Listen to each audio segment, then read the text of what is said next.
我刚从 4S 店提了辆100万豪车，却因人手不够，自己先开着国产车回来。没想到刚下车就遇到了曾经的恶毒邻居，而在他的印象里，我却还是当初那个被扫地出门的废物。哟，这不是小叶和微微吗？叶枫转头看去，只见赵香桃和他儿子儿媳妇站在一块。尽管对赵香桃这张破嘴很不爽，但唐仲威还是主动打了招呼。赵阿姨混得不错啊，小车都开上了，多少钱啊？这是没多少，几万块。你爸还天天说你们两口子没钱呢，我看他是怕我们借钱吧，一点实话都没有。唐仲威也不知道他这话是故意在挑事还是干嘛，没有搭茬。赵阿姨，你们怎么会在这？当然是来买房子啊。赵香桃呵呵笑着道。小两口不愿意住在市里，非说这边的房子好，我就和他们一块过来看看。这不，刚刚去看了一套100来平的，还挺满意的。对了，你们呢？听你爸说他把那套老房子卖了，还把你们赶出去了。哎，你们现在该不会在这里租房子吧？微微，听阿姨一句劝，都是一家人，哪有那么多矛盾啊？回去跟你爸认个错就是了。这么大的人了，还在外面租房子像什么话？没有户籍，孩子上学都成问题。一旁的年轻男子是赵香桃的儿子宋宝生，对于自己这个邻家妹妹，他一直都垂涎3尺。虽然自己现在结了婚，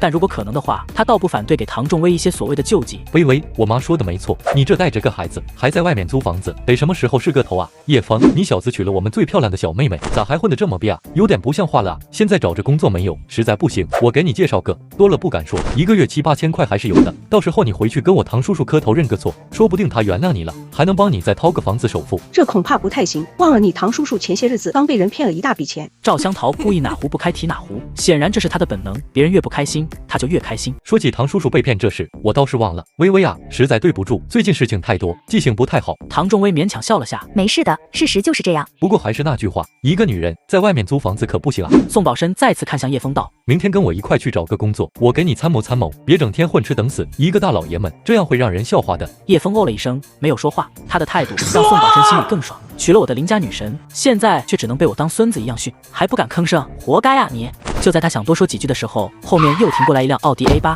司机下车问：叶先生，您看车子是先帮您停好还是？宋宝生愣了下，看向前面的奥迪 A8，有点没反应过来。赵香桃也满脸愕然地看着现场的情况，国人心目中豪华车的代表 BBA， 他们当然清楚了。停车库里去吧。司机连忙点头，回到车里把车开了进去，然后他从车库里跑出来，对着叶枫弯腰鞠躬。那叶先生，我先回去了，如果之后有什么需要，随时和我们联系。叶枫淡淡点头，好，辛苦了。看着司机离开的背影，赵香桃和宋宝生脑门有点冒汗，他们心中只有一个疑惑，这是叶枫买的，而且这别墅难道？叶枫看向赵香桃母子俩，淡笑着道：不好意思，我虽然以前没什么本事，但给老婆孩子买套大房子的能力还是有的。赵阿姨也算老邻居了，要不要进去坐坐？对了，宋老弟刚才说要带我去找工作，不知道要找什么样的工作啊？赵香桃和宋宝生母子俩的脸色异常难看，他们哪里听不出叶枫的讽刺意思，心里暗骂，可是表面上却不敢有任何的表现。一旁的宋宝生老婆很是惊讶，婆婆昔日的邻居竟然这么有钱，她满脸羡慕的道：这别墅要不少钱吧？我们刚才看的100多平的房子都要500多万呢，这动不得几千万。她的羡慕越明显，赵香桃母子俩心里就越别扭，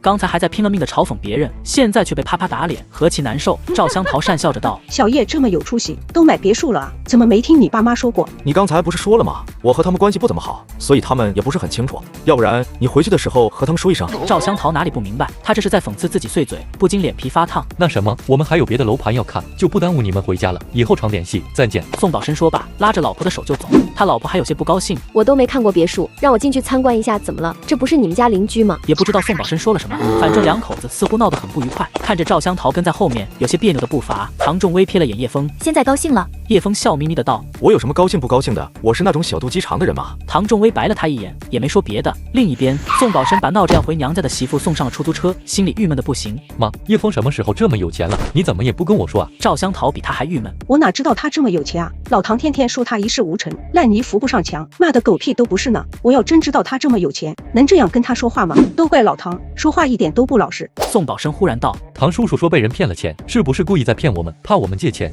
不太可能吧？赵香桃怀疑的道：他去找人要债闹自杀的事情都上新闻了，不太像假的啊。可他女婿这么有钱，还能为这点钱闹自杀？我哪知道啊？可能他自己受不了吧，毕竟女婿的钱又不是他的。可你说唐叔叔天天骂叶枫又是怎么回事？这一点赵香桃也不明白，人家住着豪宅，开着豪车，你说他没用，那谁有用？改天遇到他，我一定要好好问问他为什么要骗我们。第二天下午，叶枫接到了王佳妮打来的电话，告知他时机已经差不多了，问能不能提前入场。既然你觉得可以，那就做，相信自己的判断。嗯，王佳妮重重的嗯了声道：我不会辜负您的期望。挂断电话后，王长兴在一旁紧张兮兮地问叶先生怎么说？叶先生说了，一切由我做决定。王佳妮说着，打开期货交易账户开始操作。王长兴满脸激动地站在后面，只是没多大会，他就皱起了眉头。就5万块，10倍杠杆，这也太少了吧？期货市场的杠杆交易，只要有足够的保证金，就可以以小博大。当然了，一旦出现爆仓的话，损失也是巨大的。你别管。王佳妮压根不听他说，他求的是稳妥。这5万块纯粹是用来试水的，如果市场反应不太好，他就会立刻撤退。